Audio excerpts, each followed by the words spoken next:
Okay then. Reigning champs, okay then. Firmino, Sullivan, Mane leading Liverpool attack, okay then. But all them man can't win your match in the last 4 games, okay then. Jurgen Klopp's complaining. Hashtag terms, let me state some facts like, how you gonna say Ollie parked the bus and Fabinho's man are you matching? Alisson's man are you matching? Hendo's man are you matching? Make it make sense, it's another ball draw, but you're still top 4, so chase! And we're back again with another show. This is the OT99 Banter Room where opinions get shared and smoke gets served. Yo, today we're going to talk about Manchester United and Liverpool. We're going to talk about the transfer window because it's January and we've got a week left worth of that. We're going to talk about Bruno Fernandes. We're going to talk about Liverpool. And we're going to talk about our fixture coming up, Manchester United versus Fulham. Now let's get into this. Manchester United v Liverpool. Now, I ain't seen a game in a long time where it's been a 0-0, but it's been very entertaining and exciting. And to be fair, I was like hooked. I was at the edge of my seat with my drink like.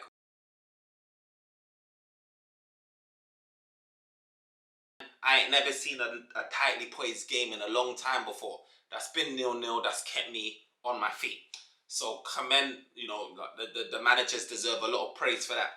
But in that game, I was thinking, I saw Henderson, I saw Fabinho centre-backs, and initially my first reaction was, ooh, we can capitalise off these guys.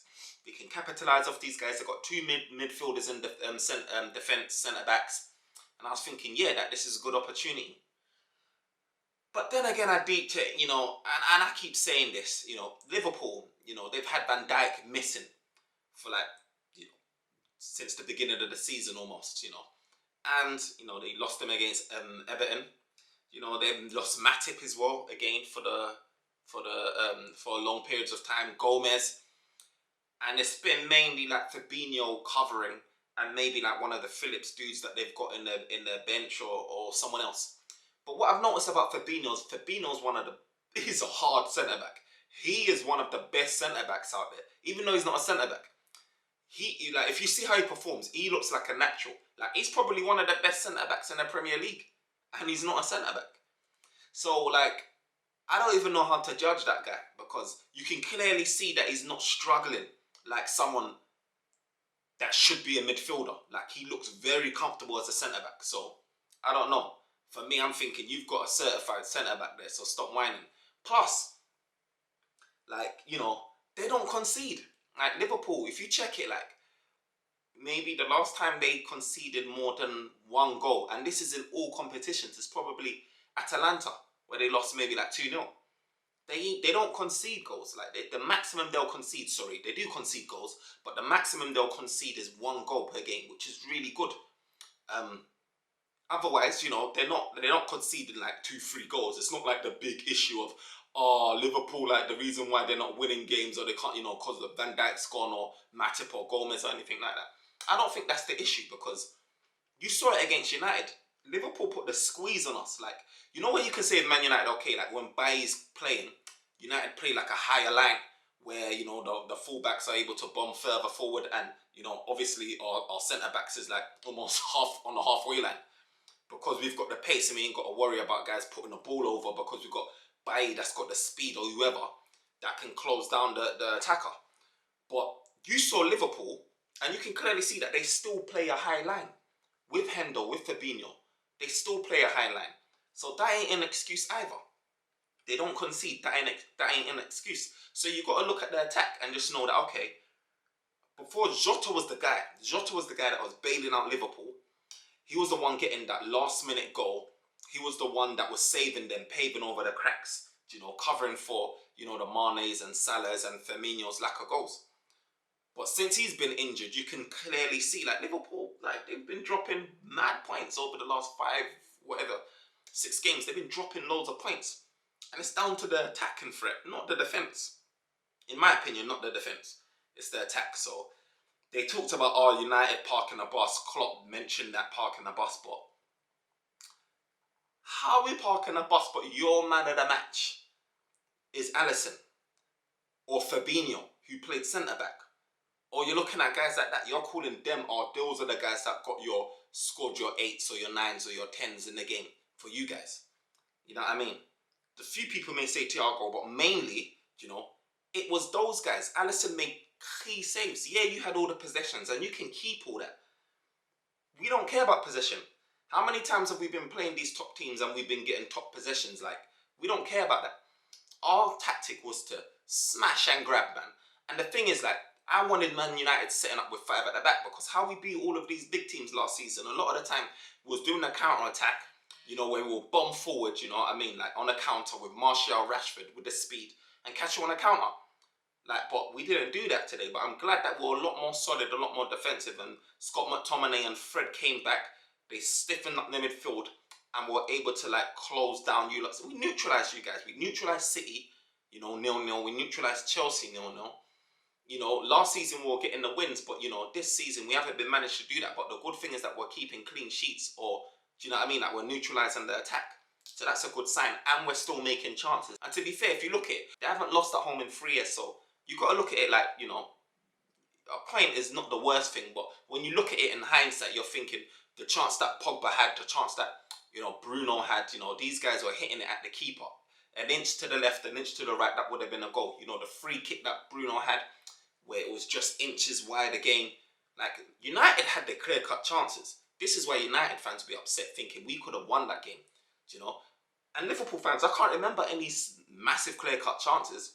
You can remind me in the comments or whatever, but I don't remember clear-cut chances. But Arsenal's going on all upset, like, oh, we parked the bus.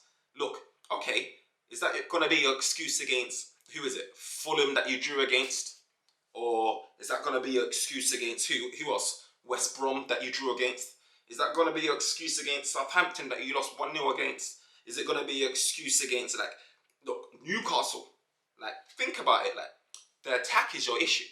And same way, last season, these are the games where Liverpool was finding a way to win. You know what I mean? That 90th minute or in extra time. Like, they had the juice of Sir Alex, with the Fergie time where they'll get that goal, they'll find a way. This season, so far, it hasn't been working out for them. Jota was doing that, but he got injured.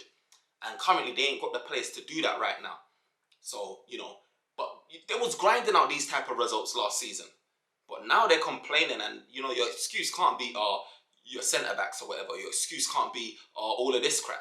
And you think about it as well, it's just like, Liverpool went last season without any too many major injuries or long-term injuries or multiple long-term injuries. The season before that, the same thing. And you have to think, like, now they're actually facing real-life issues that a lot of our teams have been going through, like Arsenal, United. We've been going through this. So now you're faced with injuries, you're kind of, throwing your clothes out of prime and complaining about this. But this is all part of the game. It's unrealistic and unsustainable that Liverpool's going to be able to keep a team that's fully fit. It's playing the same 11 virtually, week in, week out. Like, it's impossible. So if Klopp ain't preparing for this, like, he came into this in transfer with the summer window only looking for some 10 million left back who I haven't even seen play. And then Thiago, who he managed to get luckily because he was on a cheap, but he wasn't trying to reinvest in the team. And I don't know what he's saving his money for. Maybe he's waiting on an Mbappe deal or something like that, but he wasn't trying to invest that money in the team. You should be thinking ahead. Whilst you're ahead, invest it in squad depth, quality squad depth. Do you know what I mean?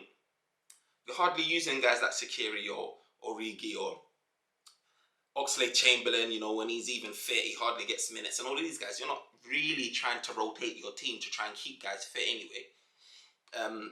So you can't really complain about injuries again. Like, it's just like, invest, bro. Like, you're up there, you're a top team, but you've got one of the, like, Man United's got a bigger squad depth, City's got a bigger squad depth. They've got like 2-man per position.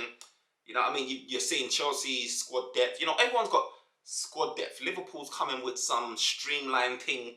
So don't complain, man. Injuries is part and parcel of the game. That's what I say anyway. So at the end of the day, you're fourth at the moment now. You're still top 4. And you can still come back. Look, Liverpool can easily come back. Like, this is... Liverpool's still a 30 team. They're still a strong team. They still got mad attack firepower. They still got a solid midfield. They're about this. But just take your losses when they come humbly, like grown men. You understand? And stop complaining, fam, about penalties. Stop complaining about parking buses. because you were getting those wins last season. You weren't talking about that so much when you was getting those last minute wins. Stop complaining now. Anyway, moving on. Bruno Fernandes. So people now are stressing me about Bruno Fernandes. Now the new talk, so the old talk of the town was, oh, Bruno Fernandes, he gives the ball away too much. Bruno Fernandes gives the ball away too much. Look, Bruno Fernandes is a guy that came to United and either got a goal or an assist in every single game that he's played. You know what I mean? He got a goal. So look, he's made to be risky. This is why his stats are like that. If you look at the guys that's got 100% pass completions or ball retention or don't lose the ball as much, don't tend to be the attackers. They tend to be like the DMs, the centre backs. They've got the high pass ratios and high completion ratios. Do some research and look at the attackers versus the defenders and stuff. You'll see the big imbalance. And he's a risk taker. We knew when we bought him that he was going to be a guy that's going to be mad risky. We was put off from getting him in the beginning because we knew that he lost the ball so much. But then we got forced. Our hand got forced basically when Pogba and Scott McTominay got injured at the same time basically. So we got Bruno. And lucky enough we got him, and look at his output. So now people's moved on from that to now Bruno, he doesn't toe up in the top games. Fair enough. When I did some digging, I found out that his stats is not as good against the top 6 teams. So, since he's been here at United anyway in the Premier League, he's slowly turned in the last 8 games against the top 6 teams. He scored twice and got 2 assists. So he's had 4 contributions in 8. Whereas if you look at it the other way around, where's my stats? If you look at it the other way around, it's a Mazza. He's got against the rest, there's 24 goals contributions, so 17 goals and 12 assists. So obviously there's a clear imbalance between the top 6 and the rest of the teams. Look, again, I ain't complaining because when you look back as a Man United fan, come last year from January onwards, when we were climbing that table trying to get third, every game felt like a big game for us. You didn't have to be Tottenham, Chelsea, Liverpool, City, whatever. Every game was a big game. And what Bruno Fernandes was doing was scoring or assisting in key goals here that got us the victory. So someone tried to compare him to Lukaku, all of these things. Lukaku is a big difference because Lukaku was a guy that was scoring the 3rd goal or the 2nd goal or 4th goals that was irrelevant. You know what I mean? That the game had already been settled. This guy, Bruno Fernandes, is doing goals and assists last season and leading up now in games that was important. Big games. Every game now to me is like a final. Fulham that we've got coming up for me is a big game. Every game for a Man United fan is a big game. Fulham don't concede, and we'll get onto that in a minute. But every game is a big game. But look, removing that, the big traditional top 4 or top 6 or whatever you want to call it now, he doesn't do as well. But United ain't trying to say this guy is the best guy in the world. We ain't trying to say this guy is, do you know what I mean? The best thing since sliced bread. We're just enjoying the wave, bruv. We're enjoying the wave. Look, people don't mention that his output rate is the highest ever seen. People don't in the Premier League. People are not mentioning that this guy has got how many player of the month? What is it, 4? He's got what level as Cristiano Ronaldo or something like that. People are not mentioning the fact that since Bruno Fernandes came to United, I think when I saw some article, you can look up yourselves. If you type in Premier League table since Bruno Fernandes arrived, then you'll see one article. Man United is topping it. Since he touched down at Man United and his first game was against Wolves, United is topping it. It's United, Liverpool, and I think followed by City or something like that. United is top, but people are looking at it like they're sleeping on it. Like they're sleeping on Oli, calling him a PE teacher, sleeping on Bruno, looking at all of his faults without looking at what he's actually doing. United fans don't care, what people have got to say about him not showing up against big games. United is thankful that, since this guy come, Leicester just played. Leicester just played today. They beat Chelsea. Shout out Leicester. They're top of the league right now. Before that, Oli was sitting top of the league. A big part of that is because of guys like Bruno. United fans are happy that Bruno's in a squad, and all these men complaining about he don't show up against top 6 teams or he loses the ball too much. Secretly, every single one of them will wish that they had Bruno Fernandes in their squad. And not just in their squad, starting 11. They know that they'll love to have him. if you put Bruno Fernandes up in the market right now, every single team will be wanting to bid for this guy. And they know it. And you know you want a Bruno Fernandes in your squad. You know it. What makes this guy Bruno Fernandes so unique as well, yeah, he loses the ball a lot, but this guy runs. He covers every blade of grass. Like, how many number 10s do you know that gets that high output rate, but it's also got a high work rate? The reason why number 10s are getting dropped these days and going non-existent is because their work rate is a bit dead. They don't really like run. They don't chase down the ball. Look at Bruno every single game. He's hunting the ball down, chasing it down, forcing the opposition to make like misplaced passes or rush their passes where, you know, there's a greater chance of them like passing it to the opposition or making a mistake. Bruno's work rate is flames, followed by his mentality. And a lot of these guys, you know, number 10s have been tagged luxury guys. You know, your Ozils, your Ericssons, they weren't hard working enough, which is why they got shipped out, or which is why they got benched. Do you know what I mean? And there's plenty more number 10s like that, where their work rate wasn't like Bruno's. But anyway, moving on. Bruno Fernandes, bad man. We love you.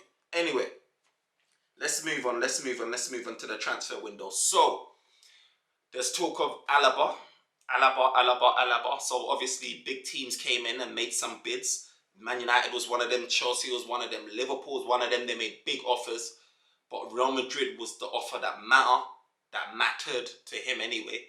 Alaba's dream is to play for Real Madrid, and you know, the pre-contract agreements are being drawn up, and you know what, it's going to be concluded obviously by the end of the Jan transfer window, and I believe he's going to be holding up a Real Madrid shirt because that's his dream.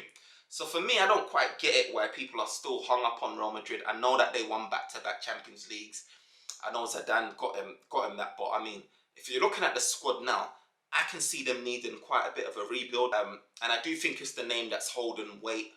Just that the name held weight for us, Manchester United, when we were in that big slump, we were able to still attract guys that, you know, Di Maria, Falcao, even though a lot of these guys didn't work out, but we're still able to attract names. And it was just because of the history. And I think like Real Madrid, they live off that. And Barcelona is also living off that as well. They're not doing too well. They've look, you know what, Premier League teams, like, you know, the Liverpools, the Cities, I don't know about City, but Liverpool, Bayern Munich and all of these teams, these are teams, yeah, you know, he left Bayern to go to Real Madrid, who don't look like they're going to be winning, you know, the Champions League before Bayern win it again.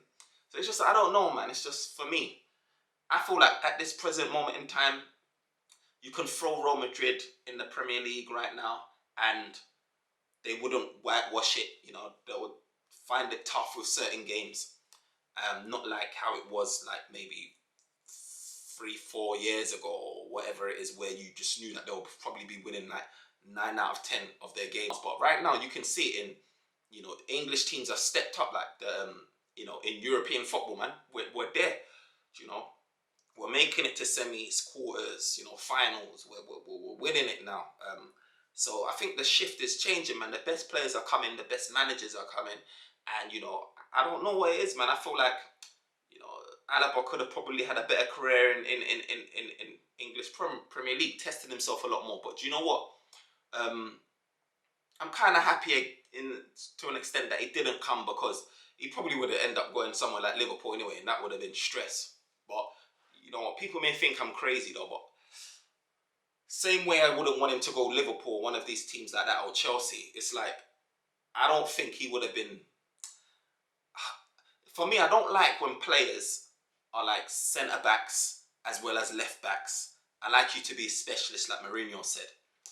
And if you speak to the man them in Germany, they'll say that he's not as great centre back as he is at left back and all of that sort of stuff. And I want a guy where his prime position is the area of focus that we need. We need him to be a specialist in centre back. So if you're left back, then you're just, and centre back, you're just doing a Shaw thing. But obviously he's world class and he's way better than guys like Shaw. Although Shaw had the man of the match against Liverpool, you see it. He bossed that game. All the man that were talking about Shaw, saying he's obese and overweight, fam. Look at him. We brought in a top guy like Tellers. He ain't making it into the squad. Luke Shaw was on smoke. You know that he was on smoke against Liverpool. Hadji, man. Harry Maguire. Everyone's giving him stress. Look at him. He bossed that defence. Marshalled it. You know what? The tabloids, the news hasn't been talking about Harry Maguire and his mistakes anymore. They haven't been talking about Luke Shaw. They haven't been talking about Lindelof. It's all gone quiet. The minute these guys start making mistakes, the whole world's gonna go crazy. Oh, get rid of them. Get them out. They're swag. Look, fam, we've gone over a month easy. 2 months maybe. No, maybe over a month easy, I would say. Not one whisper of bad performances or crappy performances. Yeah, there might have been a little hiccup here and there, but we've gone a long time without anything. So that says something, man. That says something that it's all about how you know, the midfield. The midfield has a lot to do with your defense. If you're leaving them exposed, of course. If you're dysfunctional with no sort of, team way of playing, no strategy, you're gonna be left exposed. I don't see a defender just coming in and everything like Eureka. Like, do you know what I mean? Like, you need to have some sort of structure, some tactics there. Everyone needs to be defending, like from the front, not just trying to get someone like a super centre back in there and then it fixes all. Nah, it's not how it works. Yeah, we ain't got no upper bacanos. We've had Bailly that's played a couple of times and he's done well. But outside of that, man, Maguire's been doing well. We have to give him his props, man. We have to give him his props. But so we're moving on to so the transfer window. So let's talk about Diallo. So Diallo is, had his full training sessions with the team. Ollie gave him glowing praise. Basically, what I got from Ollie was just that his debut's gonna be sooner than what he even thought. Like someone, I think he was getting in his press conference questions about, is it gonna be like 4 or 5 weeks or whatever? And Ollie said, no, it's probably gonna be sooner than that. And that's good signs, man, because it shows that, he's settling in well. Eric Bailly took him under his wing and he's performing in training. So, I hope he does well. I really do. But I still want us to get Sancho, man. I still want us to get Sancho because you can see on the right that we're very imbalanced. We're all like Rashford is not comfortable on the right. He can do a thing, but he's not comfortable there. Neither is Martial. How many people's tried it on the right? Pogba, we've tried it on the right. He hasn't cemented it. Matt has tried it on the right. He's not cemented it. Dan James has tried it on the right. He's not cemented it. Donny's played there, even though he hasn't had enough game time. But do you know what I mean? He hasn't stuck there. There's a lot of guys, Lingard, whoever, has played on that right and have not cemented it. And what we need is someone on the right that is not selfish. You know what I mean? Like we saw, Rashford playing on a wide, out wide, doing runs and then not passing off to Cavani when he should have, and all of these things. And you just kind of need Rashford can be selfish at times. I rate him, but it can be selfish at times. His decision making is not always great. So you want someone like Sancho who's naturally a guy that wants to get assists. Someone that's not selfish, someone that can just whip that ball and pass it when the right time, when it's necessary, make that pass, instead of having a striker who's got an instinct of cutting in and scoring rather than making that pass that will make life a whole lot easier. But, I still want Sancho. Hopefully his price drops to about 90 million or whatever it is, or doesn't exceed 100 at least. And we can go in, for him in the summer and lock down that place. But he's been picking up performances now, Sancho. He's been doing a lot better now. He's been, before it was sort of like he wasn't contributing to any goals. He got a few assists here and there, but now he's starting to get his mojo back, starting to score, starting to get assists. And I think partly is due to, guys like Haaland coming back because he was injured. Hakimi as well, the right back, coming back. And that sort of bond and sort of, interplay with them guys, overlapping with Hakimi and Sancho, as well as like the link-up play with Haaland and stuff is helping him out a lot, and you can see it on the pitch. He's performing well. So, I want him to be at United, man. So hopefully next summer we can do that. Who else is there on United's transfer list? So I think I've gone through all of them. There was another guy called Facundo Medina. He's an Argentinian. He plays in is it Lens or South? He's Argentinian. He's a South American guy anyway. He's another guy that's, he's quick. He's about 6 foot. He's left-footed, and we do need a left-sided, centre back. He's strong. I haven't seen him too much, to be honest, but from what I've seen, what I've heard, he's physically, quick and strong. But again, he's a guy that plays also left back and centre back. He's reminded me again of Arojo. His transfer fee is about £10 million roughly. And for me, it's just not screaming, this is the right guy. It's not screaming, this is the right guy. We've got Tuanzebe and we've got Bailly there, which you can like interchange if one gets injured or whatever it is. I just don't feel that we should be doing that type of business. So I think we should be going for the right guy. Wait for the summer. you try and get Upamecano, even though I think he's going Bayern Munich anyway, or you try and get a Kowunde, like someone that you know can justify it. Don't just get any guy for the sake of getting any guy. So that's my thoughts on it. That's my thoughts on it. But you know what? What else have I got to say? Oh yeah, Fulham. Let me go on to Fulham. So we've got Fulham coming up, and Fulham, you know, everyone's thinking, oh, it's an easy 3 points. You know, Fulham, you know, they're like bottom of the league almost, and you know they're not a big threat. And yeah, they don't score too many goals, but Fulham's kind of turned a leaf like recently. If you check out their games, you know, in the last maybe four or more games, they've been playing really well. They've been grinding. You know, Scott Parker's sorted out the defense, so now he's gone with the 5 at the back. And since he went with the 5 at the back, Fulham ain't leaking goals. You know, they probably leak only 1 goal a game. They don't leak goals, which makes it difficult because United, what's the big issue, you know, with United? Trying to break down teams. And yeah, we've been doing that a lot better and getting that goal, you know, this season compared to last season. We're doing a lot better, you know, with beating like these teams that outside of the top 6 and stuff. But it's still hard work. It's still blood, sweat and tears. And you know, teams got lucky against Fulham. If you watch some of their games, man, they got really lucky. They got L's where they didn't deserve to get L's, and it's gonna be another tough game. You know, I do think we can go with the win. Get the 3 points. One of the reasons why is because you know United's away form has been good. You know, we've been really good, better than our home form, and we're not conceding too many ourselves. You know, and you know it gives me a bit of confidence looking at the Liverpool game as well, where United, they were making chances, man. And Alisson, you know, I mean, he's like the man of the match for them. We was creating chances, and I feel like, you know, if we can continue to do that, hopefully we'll get few more chances against Fulham. That we'll put one away this time, you know. We're not having too many issues with scoring goals, so hopefully let's see. So we can go right back up to the top, you see it. But anyway, that was my wrap up. This is Firma F Baby, OT99. Stay tuned. Like, comment, and subscribe. Support the team. 1.